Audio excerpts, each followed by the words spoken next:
A throne forged in rebellion, a crown passed between foreign princes, and a kingdom lost to betrayal and chaos. This is the tragic story of Greece's lost royal dynasty. When Greece finally won its independence from the Ottoman Empire in the 19th century, the people dreamed of a new golden age. But their destiny was not their own. The great powers of Europe, Britain, France, and Russia, decided Greece needed a king, and in 1832 they appointed one for them, a Bavarian prince named Otto. He arrived in Athens young and full of European ideals, but he was a stranger in a strange land. He built lavish palaces while his people struggled, and his foreign advisors only fueled resentment. When he refused to grant a constitution, the army and the people united against him. In 1862, King Otto fled, becoming the first of many Greek monarchs to die in exile. The throne didn't stay empty for long. The European powers once again stepped in, this time choosing a Danish prince who became King George I. Unlike Otto, George was a master of diplomacy. He learned Greek, married a Russian princess, and embraced his new home. Under his long reign, Greece expanded its borders and grew in prestige. But beneath this veneer of success, the old tensions simmered. The military craved power, politicians fought for control, and the royal family was trapped in the middle of it all. The fragile peace shattered in 1913 when King George I was assassinated, shot in the back by an anarchist in the newly liberated city of Thessaloniki. The crown and the storm that came with it passed to his son, Constantine I. Constantine's reign was defined by the Great War. Married to the German Kaiser's sister, his pro-German sympathies put him in direct conflict with his own prime minister, Eleftherios Venizelos, who championed the Allied cause. This clash tore the nation in two, a bitter division known as the National Schism. Greece had two governments, two armies, and one civil war brewing. Under pressure from the Allies, Constantine was forced to abdicate and leave the country.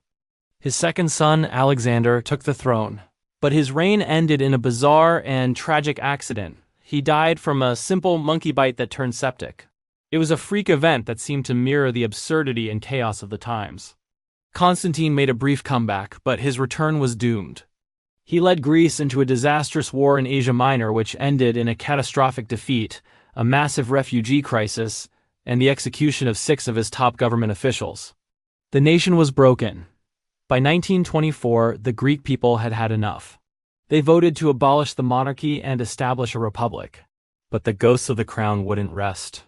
Just over a decade later, in 1935, the monarchy was restored with King George II, Constantine's eldest son, returning from exile.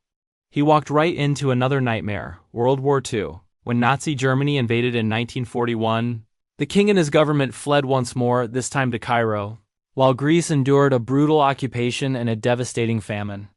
When the war ended, the royal family returned to a country scarred by conflict and soon plunged into a bloody civil war. The monarchy, propped up by British and later American influence, struggled to maintain its authority in a deeply divided nation. The final act came in 1967. A group of army colonels, fearing a left-wing election victory, seized power in a military coup. The young king Constantine II attempted a counter-coup, but it failed miserably. He and his family fled into exile, becoming the last king to ever rule Greece. In 1974, after the fall of the military junta, the Greek people were asked to vote one last time. The result was decisive. An overwhelming majority voted to abolish the monarchy for good. Today, the royal palaces are museums, their titles are gone, and their descendants live as private citizens. The story of Greece's modern monarchy is not one of ancient glory, but of constant exile. It was a throne borrowed from Europe, a crown that was never truly Greek, and a dynasty ultimately rejected by its own people.